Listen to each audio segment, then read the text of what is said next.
MT world facts के मुअज़्ज़ज़ दोस्तों, मैं हूँ मारिया ताहर। जब अंग्रेज़ों ने औरंगज़ेब आलमगीर को ललकारा। जी हाँ दोस्तों, वैसे तो ईस्ट इंडिया कंपनी 1603 में हिंदुस्तान आमद के बाद मुसलसल फतूहात हासिल करती चली गई और इस दौरान दुनिया की तारीख में पहली बार ऐसा हुआ कि एक कंपनी ने एक मुल्क पर कब्जा कर लिया। जी हाँ दोस्तों, लेकिन इसी सफ़र के दौरान एक मोड़ पर उन्हें ऐसी शर्मनाक शिकस्त हुई थी जिसने कंपनी का वजूद ही खतरे में डाल दिया था। बाद में कंपनी ने अपने माथे से ये दाग धोने की सरतोड़ कोशिश की। यही वजह है कि बहुत कम लोग जानते हैं कि सिराजुद्दौला और टीपू सुल्तान पर फतह हासिल करने से पहले ईस्ट इंडिया कंपनी ने औरंगज़ेब आलमगीर से भी जंग लड़ने की कोशिश की थी, लेकिन इसमें बड़ी शिकस्त खाने के बाद अंग्रेज सफ़ीरों को हाथ बांधकर और दरबार के फर्श पर लेटकर मुगल शहंशाह से माफ़ी मांगने पर मजबूर होना पड़ा था। जी हाँ दोस्तों, वाक़या कुछ यूँ है कि अंग्रेज़ों ने ईस्ट इंडिया कंपनी के क़याम के बाद हिंदुस्तान के मुख्तलिफ इलाकों में अपनी तजारती कोठियाँ कायम करके तजारत शुरू कर दी थी। इन इलाकों में हिंदुस्तान के मगरबी साहल पर वाक़ सूरत और बम्बई और मशरक़ में मद्रास और मौजूदा कलकत्ता शहर से 20 मील दूर दरियाए गंगा पर वाक़ बंदरगाहें हैगली और कासम बाज़ार अहम थे। अंग्रेज़ हिंदुस्तान से रेशम, गुड़ का शीरा, कपड़ा और मादनियात ले जाते थे, ख़ास तौर पर ढाके की मलमल और बहार के कलमी शोरे जो बारूद बनाने में इस्तेमाल होता है कि इंग्लिस्तान में बड़ी मांग थी। अंग्रेज़ों के सामाने तजारत पर टैक्स आयद नहीं किया जाता था, बल्कि उनके कुल सामान की कीमत का 3.5% वसूल कर लिया जाता था। जी हाँ दोस्तों, इसी ज़माने में सिर्फ अंग्रेज़ नहीं बल्कि पुर्तगेज़ी और वलंदेज़ी ताजरों के अलावा कई आज़ाद ताजर भी इसी इलाके में सरगर्म थे। उन्होंने मुग़ल हकाम से मिलकर अपने लिए वही तजारती हकूक़ हासिल कर लिए जो अंग्रेज़ों के पास थे। जब ये खबर लंदन में कंपनी के सदर दफ्तर पहुंची तो ईस्ट इंडिया कंपनी के सरबराह जोसियाह चाइल्ड के ग़िज़ो गज़ब की इंतहा न रही। उन्हें ये गवारा नहीं था कि उनके मुनाफे में कोई और भी हिस्सादार बने।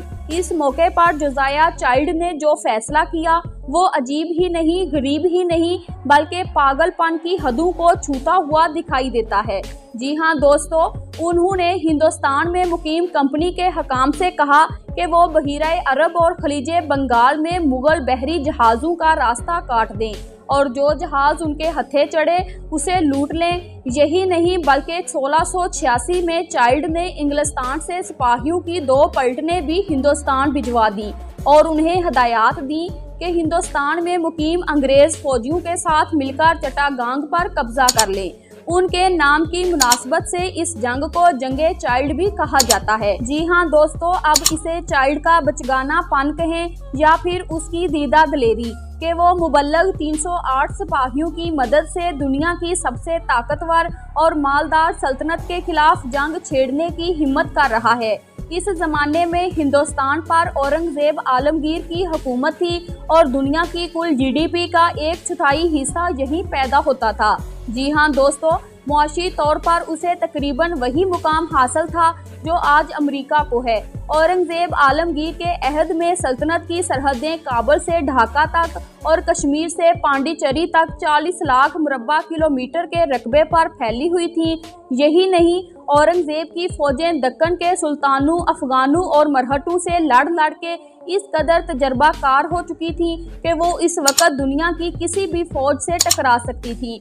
दिल्ली की फ़ौज तो एक तरफ रही, सिर्फ बंगाल के सूबादार शाइस्ता खान के फ़ौजियों की तादाद 40,000 से ज़्यादा थी। एक अंदाजे के मुताबिक मुग़ल फ़ौज की कुल तादाद 9 लाख से भी ज़्यादा थी और इसमें हिंदुस्तानी, अरब, अफ़गान, ईरानी, हत्ता के यूरोपी तक शामिल थे।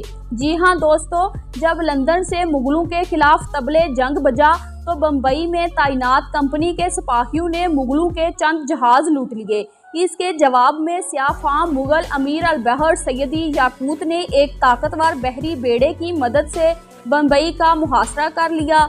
इस मौके पर अलेक्जेंडर हैमिल्टन नामी एक अंग्रेज़ बम्बई में मौजूद थे, जिन्होंने बाद में एक किताब लिखकर इस वाक़े का वाहिद आंखों देखा हाल कलम बंद कर दिया।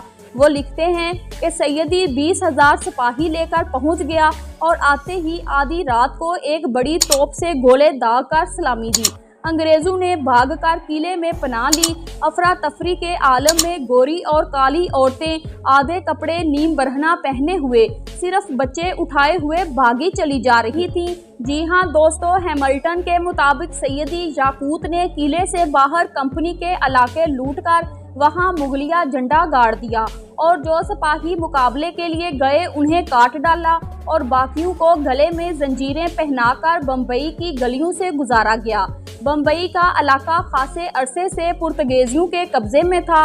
जब इंग्लिस्तान के बादशाह ने पुर्तगाली शहजादी से शादी की तो ये बंदरगाह उसके जहेज में अंग्रेजों को मिल गई और उन्होंने वहां एक मजबूत किला तामीर करके तजारत शुरू कर दी। रफ्ता रफ्ता न सिर्फ समंदर पार से अंग्रेज ताजर, सिपाही, पादरी, मामार और दूसरे हुनरमंद यहाँ आकर आबाद होने लगे, बल्कि बहुत से हिंदुस्तानियों ने भी यहाँ रिहाइश अख्तियार कर ली और शहर की आबादी तेजी से फैलने लगी। जी हाँ दोस्तों, अब यही आबादी भागकर किले में पनाह गजी थी और किला सैयदी याकूत के नरखे में था। जल्द ही अशियाए खुर्दोनोश एक एक करके खत्म होने लगी। दूसरी तरफ बीमारियों ने हल्ला बोल दिया और किले में महसूर अंग्रेज बम्बई के मसमूम मौसम का शिकार होकर यके बाद दीगरे मरने लगे। एक और सानहा ये गुजरा कि कंपनी के मुलाजिम आंख बचाकर भाग निकलते थे और सीधे जाकर सैयदी याकूत से जा मिलते थे। जी हाँ दोस्तों, यही नहीं बल्कि हैमिल्टन की गवाही के मुताबिक उनमें से कई मजहब तब्दील करके मुसलमान भी हो गए। सैयदी अगर चाहते तो हमला करके किले पर कब्जा कर सकते थे, लेकिन उन्हें उम्मीद थी कि जल्द ही किला पक्के हुए आम की तरह खुद ही उनकी झोली में आ गिरेगा। इसलिए उन्होंने दूर से गोलाबारी ही पर इक्तफा किया। ये सूरत हाल मुल्क के मशरकी हिस्से में भी पेश आई, जहां बंगाल के सूबेदार शाइस्ता खान के दस्तों ने हगली के मुकाम पर ईस्ट इंडिया कंपनी के किले को घेरे में ले लिया और आमदो रफ्त के तमाम रास्ते मसदूद कर दिए। बंगाल का मुहासरा तो जल्द ही खत्म हो गया और दोनों फरीकों ने सुलह कर ली, लेकिन बम्बई में ये सिलसिला 15 माह तक दराज हो गया। आखिर अंग्रेजों की हिम्मत जवाब दे गई और उन्होंने अपने 2 सफीर औरंगजेब आलमगीर के दरबार में भिजवा दिए ताकि वो शिकस्त की शराइत तय कर सकें। इन सफीरों के नाम जॉर्ज वेल्डन और अब्राहम नवार थे।